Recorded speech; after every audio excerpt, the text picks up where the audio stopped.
Mas abra sua Bíblia aí no livro de Atos dos Apóstolos, capítulo 1. Eu vou ler do 1 ao 8.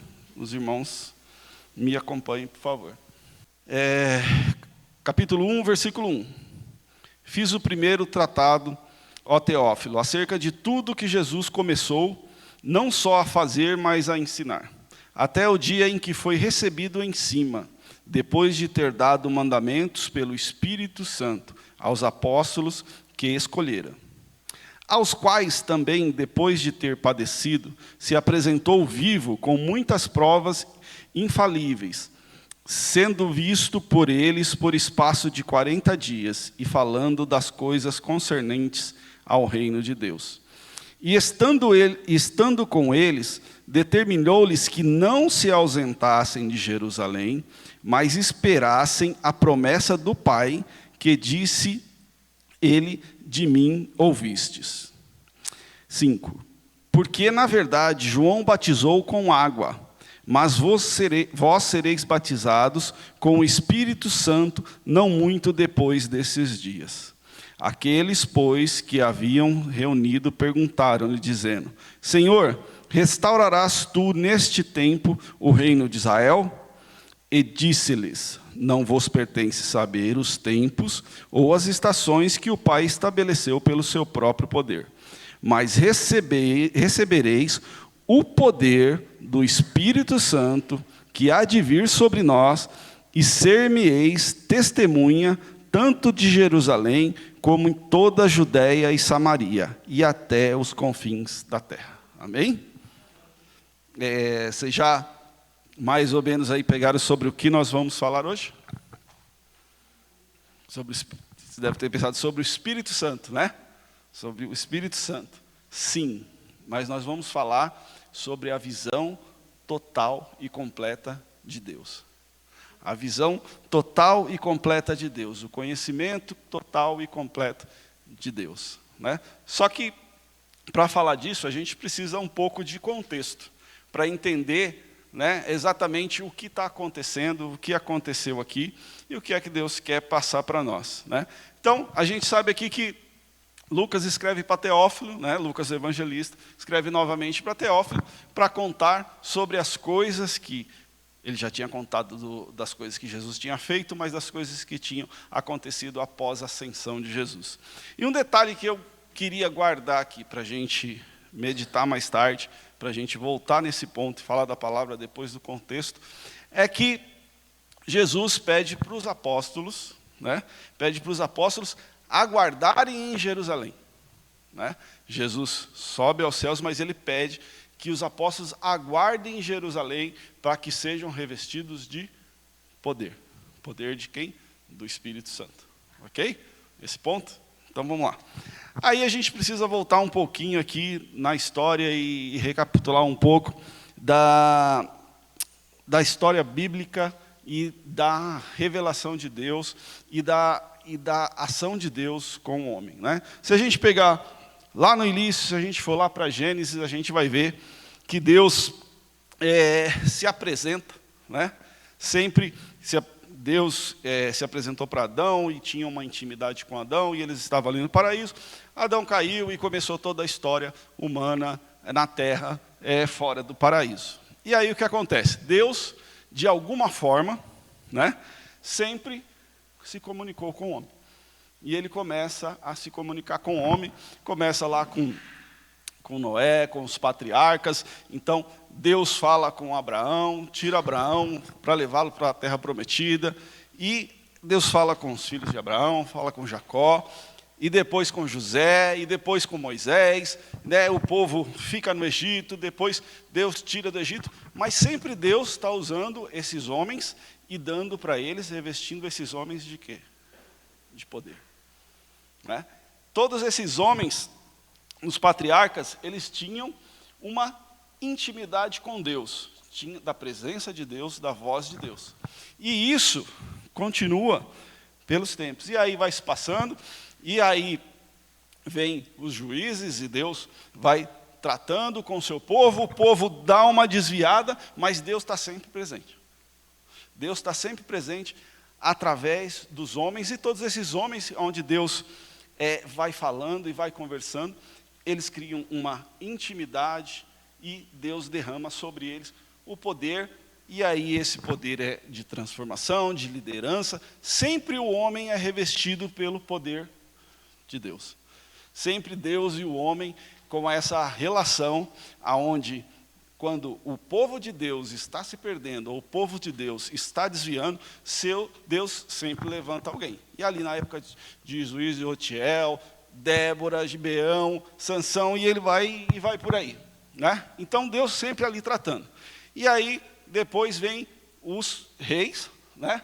E Deus vai tratando com os reis e com os profetas ali ao mesmo tempo, com alguns reis com mais intimidade, Davi, Salomão, e aí com os profetas, levanta Samuel que unge os reis, e aí depois vem todos os reis, todos os profetas, Isaías, Jeremias. Acho que todo mundo conhece essas histórias, e todo mundo sabe aqui do que eu estou falando, e Deus falando através dos homens, revestindo os homens de poder, e esses homens buscando intimidade com Deus. E aí Deus vai seguindo, o povo, e a gente lendo a história, se desvia, Deus levanta um profeta, Deus vai lá e age naquela situação, e Deus fala, e o povo volta, e Deus vai, neste processo aqui, da história com Israel, vai durante muito tempo, né? Sempre Deus se apresentando e falando. Mas aí, né, Deus vai até, aí a gente tem a história do Império Babilônico, que vai lá, sitia Jerusalém, toma Jerusalém, e ali os profetas falando, até o profeta Malaquias, né? Chega ali até o ano 433, ali antes de Cristo, até o profeta Malaquias, Deus sempre se apresentando e sempre falando com o homem, revestindo de poder e transformando aquela situação. Então, se a gente pegar até aí, no Velho Testamento, a gente vai ver que a história entre Deus e o homem é assim, né? Deus escolhe homens, Deus levanta homens, e Deus vai tratando. Mas até aí, Deus, normalmente, sempre vai levantando um homem a cada tempo, vai falando com um homem a cada tempo, às vezes dois, né? E sempre vai falando com um ou com outro. Até aí, a história era assim. E aí, o que acontece? Há um tempo onde Deus, né, na Bíblia, a gente tem um hiato aí, onde Deus para de falar com o homem, de levantar seus profetas. Um período aí de 433 anos entre o profeta Malaquias e o nascimento de Jesus. Esse período, que alguns chamam de interbíblico ou intertestamentário, é um período onde não tem mais o mover de Deus naquela situação, né? É onde Deus não mais se manifesta através de um homem, ou não mais se manifesta através de uma pessoa. Quando eu falo homem, a gente entende aqui humanidade, homem e mulher, tá? Mas que Deus não se manifesta, quer dizer, são 433 anos onde Deus não fala com o homem, onde Deus não dá uma intimidade com um homem, com um ser humano, pelo menos não relatado na história bíblica. Então, existe um período onde há um silêncio de Deus. Só que neste período ocorrem várias coisas. Dentro deste período ocorrem vários acontecimentos, né? Ali, o templo, a Jerusalém, estava sitiado pela Babilônia, né? Os judeus tinham dificuldade, eles tinham dificuldade de adorar a Deus, ali ainda estava no profeta Malaquias. Depois, o Império Persa conquista o Império Babilônico, e aí o judeu volta a ter a mais liberdade de cultuar a Deus, de ler a palavra, isso em público. Mas depois, lá no ano, acho que 183, vem o Império Alexandrino, de Alexandre o Grande, que domina tudo ali, e aí instaura lá o modo grego de viver, o helenismo, e dificulta muito o acesso dos judeus ao culto, à palavra, a todas as coisas, aos livros, né? E aí isso vai se estendendo até 63, aonde o Império Romano vai lá e toma o Império de Alexandre ali, que ficou com seus generais depois que ele morreu. E aí o que acontece? O judeu, ele mais ou menos ali consegue estudar a palavra. Mas nesses 433 anos, por que eu estou explicando isso? Porque tem o desenvolvimento do homem sem a presença e a intimidade com Deus. Esse judeu que se desenvolveu ali, ele não tinha mais, através de um outro homem, a palavra de Deus, quer dizer, as ordenanças de Deus transmitindo. O que ele tinha? Ele tinha os mandamentos de Moisés, ele tinha os profetas, e ali ele tinha como estudar e como entender a palavra, mas ele não tinha mais a interferência de um homem de Deus, de alguém levantado por Deus, para falar com o povo. Alguém que tivesse autoridade e poder dado por Deus naquele período. E aí o que acontece? Ele continua se desenvolvendo, o povo de Israel continua se desenvolvendo, mas sem alguém que tenha o poder e a intimidade com Deus. E o que acontece nesse tempo? Os judeus, eles começam, com a dificuldade que eles tinham de acesso ao templo e até mesmo de culto, de falar com Deus, foi aonde criou-se ali as sinagogas, que eram as igrejas dos judeus, aonde eles estudavam e falavam da palavra. E essas sinagogas acabaram dividindo um pouco o povo em grupos. E o homem, ele continuou com a palavra de Deus. Os judeus continuaram o estudo da palavra de Deus, que ainda estava lá, dos profetas, né? Foi ali que foi criada a Septuaginta, a primeira Bíblia onde reuniu ali o Pentateuco, e depois foi inserido ali os profetas. Então o Velho Testamento foi criado ali, e o homem tinha acesso à palavra de Deus. Então ele só não tinha mais a intimidade e o poder de Deus através de um homem. E aí, com isso, o que aconteceu? Foram criados ali ideias dos próprios homens sobre a palavra de Deus. E aí começou algumas divisões, que se criaram como alguns partidos políticos dentro do judaísmo, que foram os essênios, os fariseus, os saduceus. Começaram a ser criados alguns partidos com a sua própria visão de Deus, dentro do seu contexto e dentro da sua tradição. E começou a ser inserido na fé judaica, ou no conhecimento judaico, o quê? Coisas dos costumes dos judeus, da onde eles viviam e o que eles faziam. Então, o judeu começou a ter uma visão de Deus, de coisas dos costumes humanos, que começou a ser inserido dentro daquilo que eles conheciam da palavra. E isso era oral, isso era traduzido um para o outro. Então, o que eu queria que a gente entendesse aqui? Que nesse período de 433 anos, depois, até a chegada de Cristo, o judeu daquela época, ele tinha uma visão de Deus, diferente de nós hoje. Uma visão de Deus que não era completa, uma visão de Deus limitada. Por quê? Pegar o gancho da escola bíblica, hoje o pastor falou sobre a Trindade. E isso me ajudou bastante, pelo menos com o que estavam na escola bíblica hoje. O que é a Trindade? A Trindade é Deus, Pai, Filho e Espírito Santo. Né? Então, se eu perguntar para você hoje, quem é Deus? Hoje você consegue responder que Deus é o Pai, o Filho e o Espírito Santo. Os três é um só. E aqui a minha conjugação verbal não está errada, tá? Porque os três não são um. Os três é um só. Os três é Deus. Eles não são Deus. Os três é Deus. Pai, o Filho e o Espírito Santo. E é preciso ter essa compreensão, que os três é Deus. Então, se você estiver falando com Jesus, você está falando com Deus.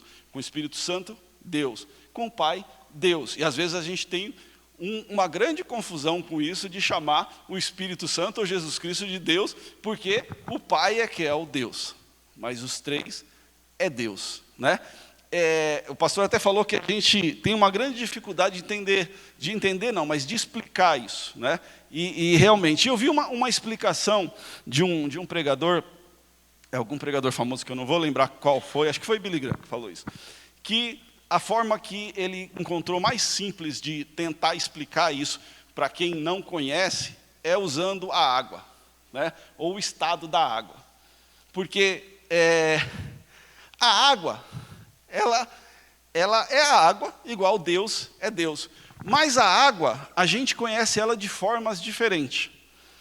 A água, ela tem 3 estados, assim como Deus tem 3 pessoas, né? A água tem o estado líquido, que é o que a gente conhece como água mesmo. Mas essa mesma água, ela pode passar para o estado sólido. Só que esse estado sólido é a mesma água que era líquida. E a água, ela pode passar por um estado gasoso, que é o vapor, mas ela continua sendo a mesma água. E esse vapor vai se transformar em água de novo, que era a mesma água que foi sólido, que foi gelo e que foi vapor.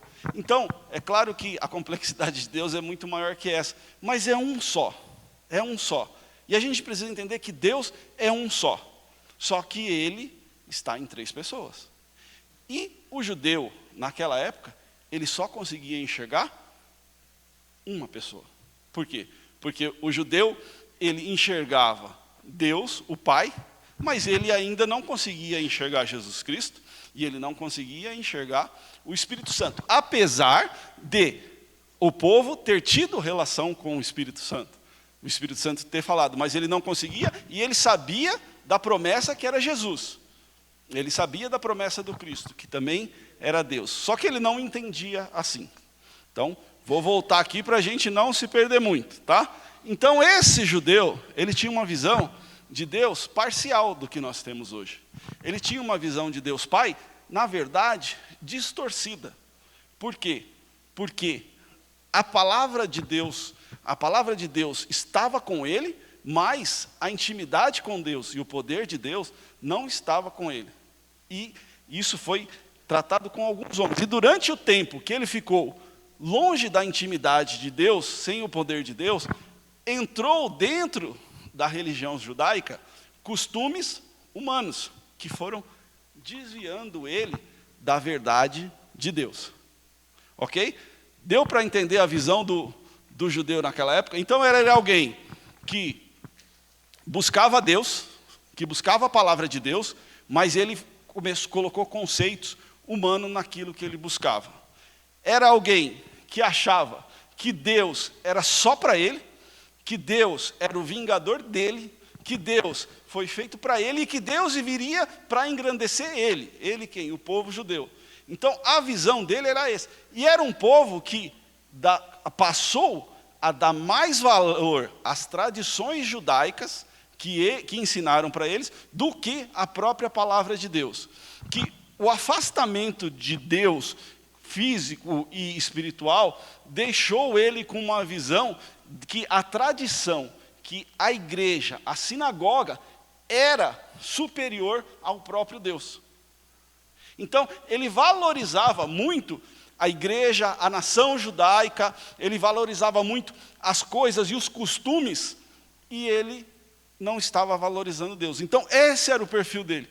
Era o perfil de alguém que conhecia sim a palavra, que tinha a palavra, mas que deixou que os costumes e que o amor, a religião e a igreja física fosse maior do que o amor por Deus. E isso tornou ele frio, tornou ele legalista, porque ele se preocupava muito mais em manter a religião, e isso não é porque o judeu era mal em si, mas porque ele teve uma dificuldade grande em poder viver a religião dele. Então ele se apegou tanto ao templo, às doutrinas, aos costumes judaicos, a defender a sua religião, o seu povo, que ele deixou Deus exclusivo para ele, cheio de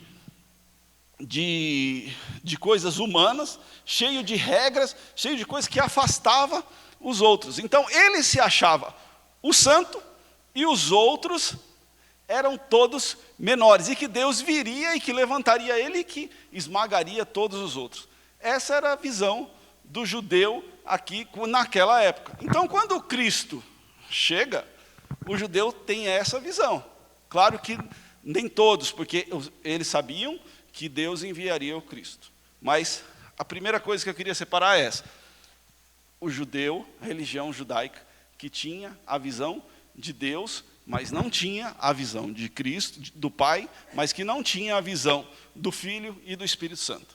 Tá? Então, depois desse período de 433 anos, a história dos judeus, que você pode ver lá nos apócrifos, lá, porque não tem os relatos. O que acontece? Nasce Jesus Cristo.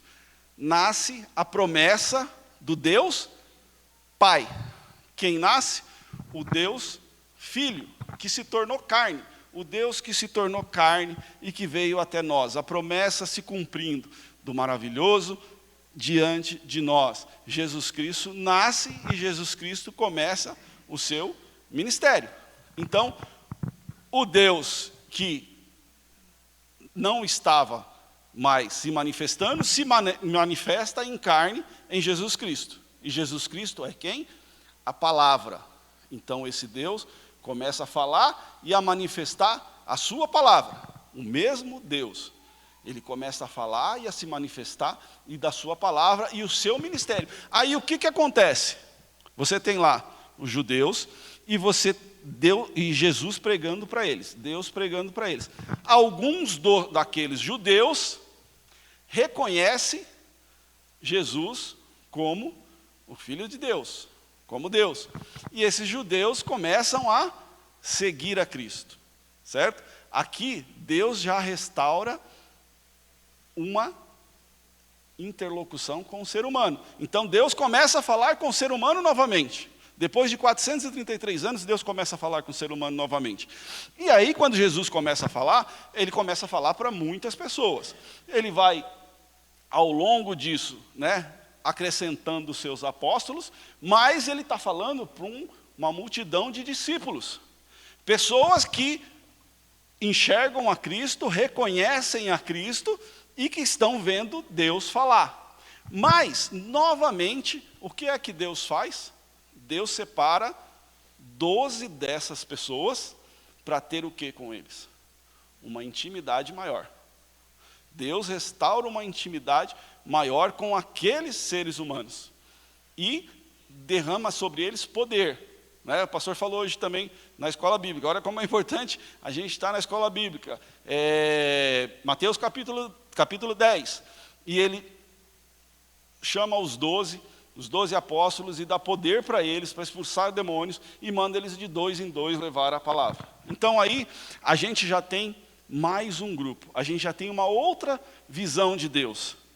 Então agora a gente já tem um grupo que tem a visão de Deus, que é o segundo grupo, que é o Deus Pai, que eles reconhecem Deus como Pai.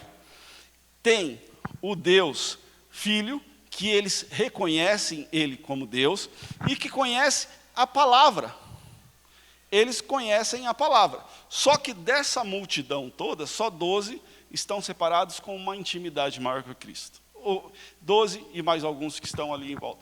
Mas esses outros judeus, eles agora são cristãos, porque eles creem que esse Deus, esse Jesus, é o Filho de Deus. E eles começam a ouvir aquilo que Jesus ensina. E eles começam a consumir daquilo e buscam a fazer os ensinamentos de Jesus.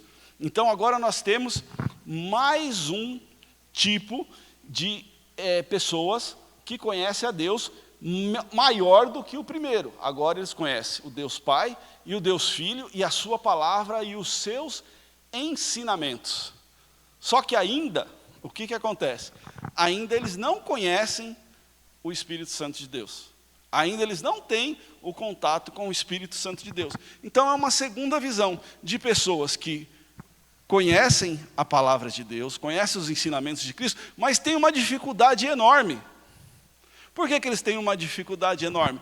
Porque eles querem seguir aquele Cristo, mas as palavras que o Jesus traz para eles naquele momento, elas são pesadas. Porque o que eles esperavam? Eles esperavam que Cristo trouxesse uma palavra aonde todas as coisas fossem restauradas, aonde aquele povo, eles fossem engrandecidos, aonde eles fossem libertos de todas as coisas.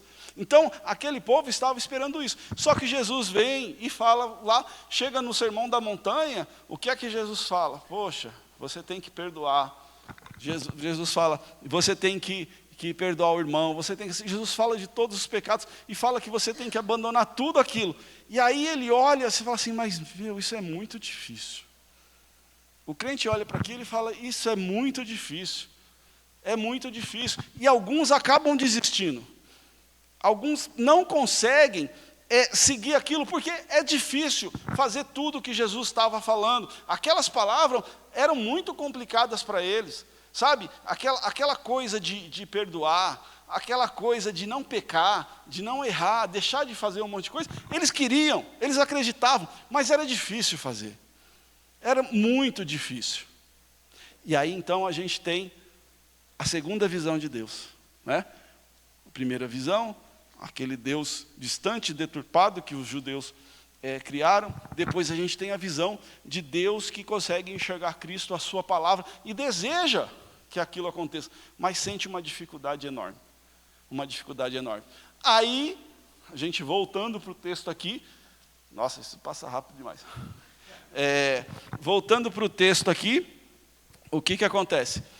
Jesus fala para aqueles que ele separou, aqueles que ele tinha maior intimidade, fala, olha, vocês vão pregar a palavra, mas vocês esperem aqui, porque vocês vão ser revestidos com poder. Aí, se a gente pensar um pouquinho, por que Jesus dá essa ordem? Porque Jesus já não fala assim, olha, agora vocês já aprenderam tudo o que vocês tinham que aprender, eu já ensinei tudo que eu tinha que ensinar, vai, sai falando de mim, vai, sai pregando, vai, sai falando do reino.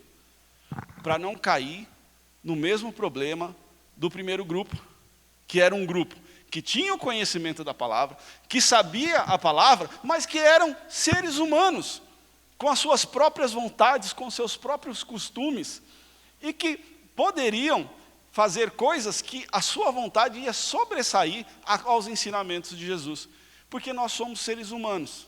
E apesar da gente conhecer a palavra, às vezes a gente quer ser favorecido em algumas coisas. Então, se aqueles apóstolos saíssem pregando tudo o que eles ouviram de Jesus, falando tudo o que eles ouviram de Jesus, havia uma grande possibilidade de alguns deles colocarem coisas de si próprio. Tanto que mesmo depois, né, com o poder do Espírito, Paulo teve que repreender Pedro algumas vezes, né, porque Pedro acabou cedendo a algumas coisas humanas da religião, né? Então, Jesus fala, ó, espera para vocês receberem o poder do Espírito Santo. E aí todo mundo sabe, depois lá na festa de Pentecostes, a festa das colheitas, o Espírito Santo vem e desce sobre eles como línguas de fogo.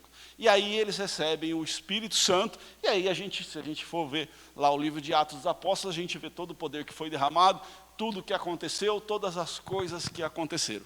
E aí nós temos um terceiro grupo, o grupo que tem a visão completa e plena de Deus, do Pai, do Filho e do Espírito Santo, e que são regidos pelo poder do Espírito Santo. Aqueles que fazem a vontade de Deus através do Espírito Santo. Não através do conhecimento que eles tiveram da coisa, mas através do Espírito Santo. Dentro deles se manifesta o Espírito Santo. Dentro deles se manifesta o poder de Deus. Dentro deles mora o Pai e o Filho. Lá em João 14, Jesus fala, olha, se quem conhece a mim, conhece ao Pai. Quem conhece o Pai e me ama, nós habitaremos nele. Então, aí você tem um terceiro grupo, que é o grupo que conhece Deus como um todo. Para ele, Pai, Filho e Espírito Santo é um.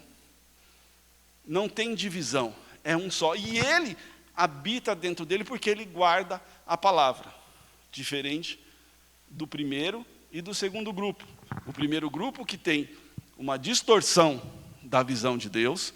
O segundo grupo que conhece a palavra, mas tem uma dificuldade enorme, porque não tem o poder do Espírito Santo, o Espírito da verdade dentro dele. E o terceiro grupo que consegue enxergar Deus como um todo. Ok? Então nós separamos agora em 3 grupos.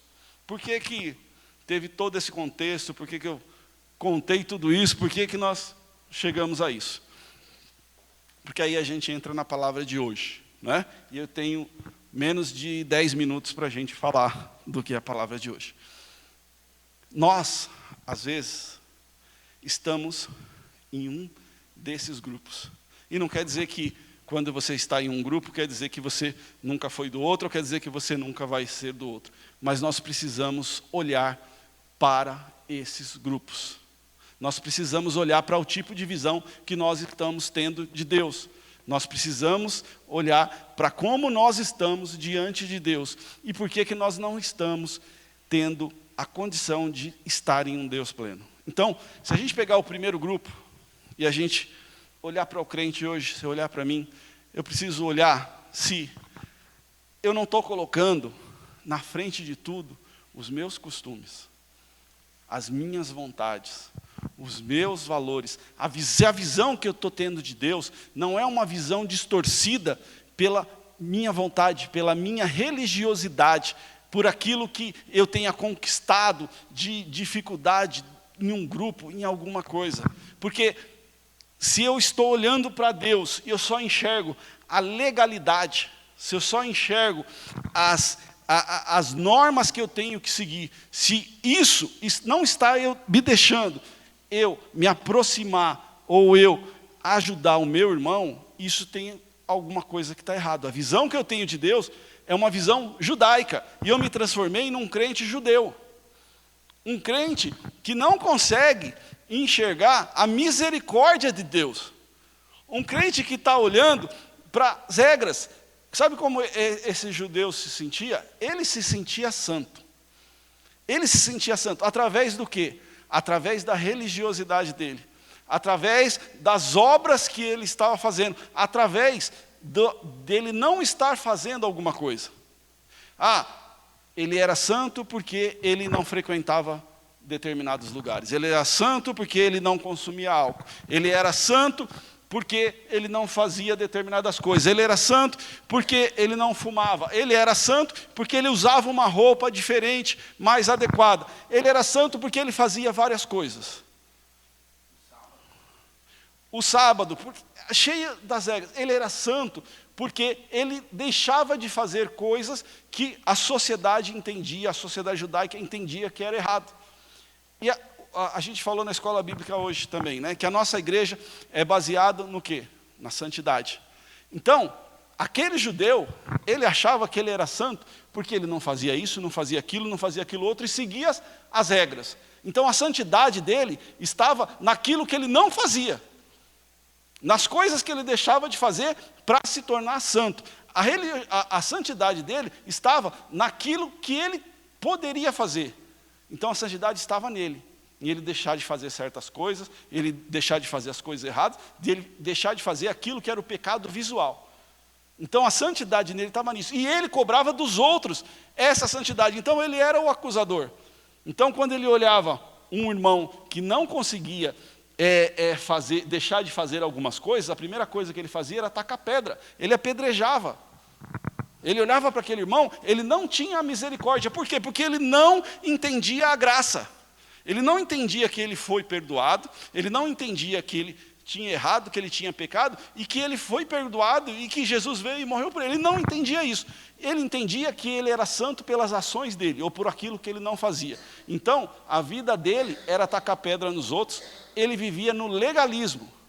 Então, para ele, tudo o que importava é se você estava fazendo o que era legal, ou o que não era legal. Essa era a visão dele, e essa talvez seja a visão de muitos crentes hoje. Eu sou crente e eu sou santo porque eu não faço isso, ou porque eu não faço aquilo, ou não faço aquilo outro, porque eu deixei de fazer tudo isso. Como se isso lhe trouxesse santidade. Na verdade, isso apenas está mostrando que você deixou de fazer o que era errado. Você deixou de errar. Mas isso não vai salvar você. Deixar de fazer as coisas que o mundo entende que é errado, isso não vai salvar você, porque você não precisa ser crente para fazer isso. Você pode ter qualquer religião e deixar de beber, pode deixar de fumar, pode deixar de ser infiel, pode deixar de ser mau caráter, qualquer um pode fazer isso. Mas a gente pega esse primeiro grupo que olha para Deus como aquele que vai abençoar ou que vai salvar aquele que deixou de errar, aquele que deixou de fazer as coisas erradas. Então, esse é o primeiro grupo que a gente precisa olhar. O segundo grupo é o crente que conhece a Jesus, que ama a palavra de Deus, é o crente que foi transformado, é o crente que conheceu a Jesus e que isso entrou no seu coração, e que ele ama a palavra, e que ele não quer pecar, ele quer fazer tudo certo, ele quer adorar Jesus, ele quer fazer todas as coisas, mas tem um grande problema, ele quer fazer isso por si só. Ele quer fazer as coisas por si só e ele entra num grande dilema, que é, não consigo fazer o que Jesus me pede. E ele sofre por isso, porque ele não consegue deixar algumas coisas, ou ele está sempre errando, e ele quer melhorar. Ele quer melhorar, ele quer agradar, ele quer ajudar, mas ele não consegue. Ele não consegue fazer as coisas que ele sabe que precisa fazer.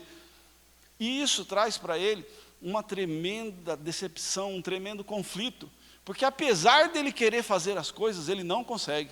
Apesar dele querer fazer tudo direito, ele está sempre fazendo tudo errado, está sempre dando tudo errado, e ele entra num looping de coisas que não andam, que travam, e ele precisa de coisas diferentes para poder andar, e aí ele só consegue olhar para uma coisa, para os milagres de Jesus. Ele só consegue viver, ele só consegue andar, entender que não depende dele, que depende de Deus, quando ele enxerga os milagres. Quando os milagres vão acontecendo, e ele passa a buscar somente os milagres, porque aquilo traz conforto, porque aquilo traz alívio, porque as outras coisas é difícil para ele. Ele não consegue vir na igreja, ele vem 1, 2 semanas, e aí ele não consegue vir mais, porque é difícil. Ele não consegue vir na reunião de oração, porque está cansado, é difícil vir. Ele não consegue fazer as coisas para o irmão, porque não dá. Ele não consegue perdoar, porque ele não consegue enxergar naquele irmão algo que possa trazer perdão. E aí ele entra num conflito enorme da sua religião. E aí pior, sabe o que Satanás coloca na cabeça dele? Coloca que ele não é bom o suficiente para servir a Jesus.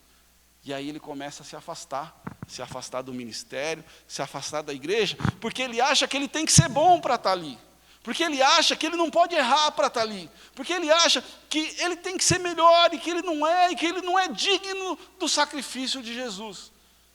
Olha onde chega o que Satanás coloca no nosso coração. E ele fica desesperado, e ele luta, e às vezes ele consegue resistir, e ele vem, e ele passa 2, 3 meses, é uma bênção, está na igreja, está fazendo as coisas, está lutando, e as coisas estão conseguindo, mas aí depois vem as dificuldades, vem aquela opressão, vem aquela dificuldade que ele tem, que da vida carnal dele, da vida secular, e que ele não consegue entregar, e ele sai, abandona, e ele fica aquele crente inconstante, que às vezes está, às vezes não está, às vezes está, às vezes não está, que não consegue fazer, não consegue evoluir. Então, esse é o segundo tipo de crente que a gente tem, e que é o que mais sofre, porque ele conhece a verdade, ele conhece Jesus, ele sabe, ele conhece o Pai, ele sabe que o Filho revela o Pai, e que ele conhece a palavra, e ele quer fazer, e ele quer que as coisas aconteçam, ele ama a igreja, ele quer que a igreja cresça, mas falta nele o principal, que é a constância. Falta nele o principal, que é a força. E ele fica enfraquecido, e ele chora, e ele vem na igreja, e ele chora, ele pede perdão, e Deus perdoa, e ele sai restaurado, aí ele sai, e ele cai de novo, e ele volta, e ele tem dificuldade, e é uma luta constante, e é uma angústia constante, mas ele ama Deus, ele ama Jesus, e ele quer ser transformado, ele quer mudar, ele quer fazer a vontade do Pai, ele só não consegue. Ele só não consegue. Mas aí vem o outro grupo que a gente falou, que é aquele que conhece a Deus, que ouviu a palavra, conheceu a Jesus, mas ele buscou uma coisa a mais do que o segundo grupo, que é a comunhão, que é o particular com Deus, que é o Espírito Santo de Deus. E ele conseguiu achar ali o Espírito Santo, ele buscou e achou o Espírito Santo, porque ele abriu o coração dele. Porque ele entendeu que pelas forças dele, ele não é capaz. Ele entendeu que ele é apenas um ser humano. E que o que fortalece ele é Jesus Cristo. O que traz força para ele é o Espírito Santo. Mas às vezes ele nem sabe que o Espírito Santo é Deus. Que o Espírito Santo é quem revela Jesus Cristo. Que o Espírito Santo é quem faz com que o Pai habite no coração dele. E que isso vai lhe trazer poder, e que isso vai lhe trazer força. E que ele não vai vencer as dificuldades pela força dele, mas pela força que Jesus Cristo vai colocar no coração dele. E é isso que vai transformar a vida dele. E é isso que vai acabar com os conflitos que ele tem com ele mesmo. Com os conflitos que ele tem com Deus. Que às vezes ele acha que Deus não entende, não conhece e tenta se esconder de Deus. Mas quando Deus habita dentro do coração dele, quando o Espírito Santo está dentro do coração dele, todas as coisas são transformadas. Aquele sentimento de culpa, de erro, ele é retirado. Porque ele entende que tudo o que ele é pela misericórdia de Deus. Que pelas forças que ele tem, pela inteligência dele, pelo conhecimento dele, isso não vai mudar nada na vida dele. Mas pelo poder do Espírito Santo de Deus, isso vai ser transformado. O que santifica o homem é o Espírito Santo, é a ação do Espírito Santo. Porque aí muda a coisa, que aí não é o que você deixa de fazer, é o que você passa a fazer. Não é o que você deixa de errar, mas é o que você passa a fazer. É onde você começa a ir, aonde ninguém quer ir. É aquele que você vai perdoar, aquele que ninguém quer perdoar. O pastor falou hoje, mas será que Jesus Cristo veio para Hitler? É aquele que vai sentir de perdoar, aquele que ninguém perdoar. Aquele que vai enxergar, aquele que ninguém enxerga. Aquele que vai fazer coisas para aquele que ninguém quer fazer. Aquele que vai buscar em Deus aquilo que precisa ser feito. E aí, as outras coisas, o pecado, os erros, isso vai sair da sua vida através daquilo que você vai fazer. Porque não vai fazer mais sentido aquelas coisas para você. Se você tem dificuldade em alguma área, pela transformação do Espírito Santo de Deus, você vai ter forças para resistir àquilo, ou para nem pensar mais naquilo. Mas através das suas forças não é possível. É por isso que a gente precisa buscar o Espírito Santo de Deus. E é a mensagem que tem sido trazida nessa igreja, que tem sido trazido nos cultos, nas reuniões de oração, nos PGs. A gente precisa do Espírito Santo de Deus, porque é Ele que nos cura, nos transforma, é Ele que nos perdoa, que limpa tudo aquilo que nós temos. É aquele que faz com que a gente não precise mais ficar correndo atrás de qualquer vento. Mas fulano ali falou que isso aqui é bom, que aquilo ali é bom. Não, a gente conhecendo o verdadeiro amor, a gente não corre mais atrás de paixões. É isso que acontece na vida do ser humano, quando ele tem a visão total de Deus.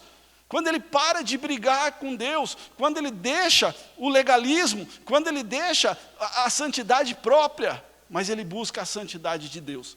Aquela que transforma um homem caído, num homem de Deus, numa pessoa que vai viver as coisas de Deus. Aquele perdão que não dá, que não sai, vai sair. Aquela angústia que está dentro do coração, que você não sabe de onde vem, vai sair. O Espírito Santo de Deus, ele age naquele lugar onde você não quer que ninguém toque. Ele limpa aquilo que você não quer que ninguém veja. Esse é o poder do Espírito. O poder do Espírito Santo santifica a vida daquele que busca. Então, o que nós precisamos? Nós precisamos conhecer a Deus como um todo. Através do Espírito Santo, nós precisamos buscar o Espírito Santo. Aí nós perguntamos, mas como buscar o Espírito Santo? Eu tenho vindo na igreja, como buscar o Espírito Santo? Quando a gente abre o nosso coração. Foi falado aqui na escola bíblica hoje também, as disciplinas espirituais. É isso, né? A palavra disciplinas espirituais, ou exercícios espirituais. Quando a gente abre o nosso coração, quando a gente se liberta para fazer os exercícios espirituais, o Espírito Santo enche o nosso coração. Mas o Espírito Santo não pode encher o meu coração no culto hoje? Pode, pode encher o seu coração e pode te libertar, mas você precisa transbordar. Porque quando o Espírito Santo, ele enche o nosso coração, ele vem e enche o nosso coração, ele cura essas feridas.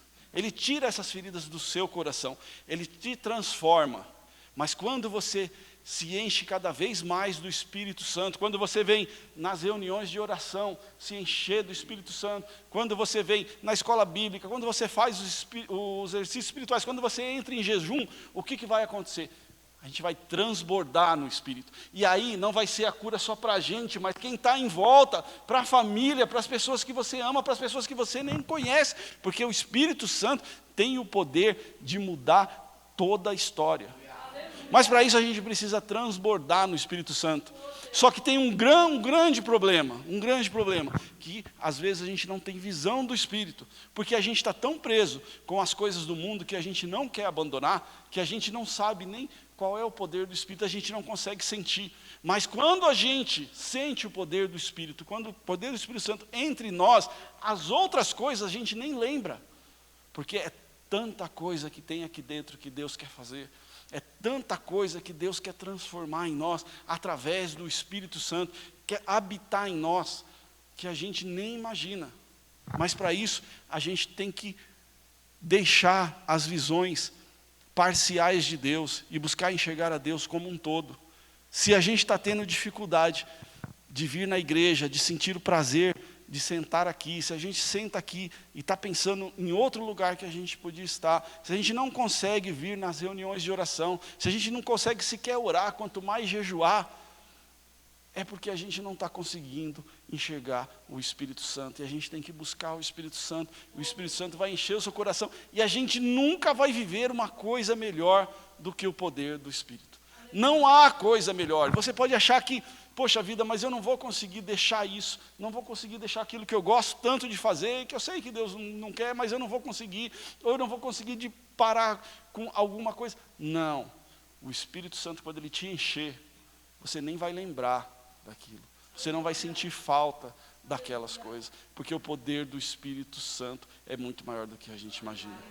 Então, a palavra de Deus hoje é essa, irmãos, que a gente se encha do Espírito Santo de Deus, para que a gente tenha a visão plena de Deus, daquilo que Deus quer fazer, daquilo que Deus quer transformar na sua vida, mas que a gente transborde do Espírito Santo, que a gente não saia daqui hoje cheio do Espírito Santo, porque Deus falou comigo, transformou meu coração, tirou aquela angústia, e amanhã você volte tudo de novo, a se esvaziar. Por quê? Porque você pode se encher hoje, mas você tem que se manter cheio.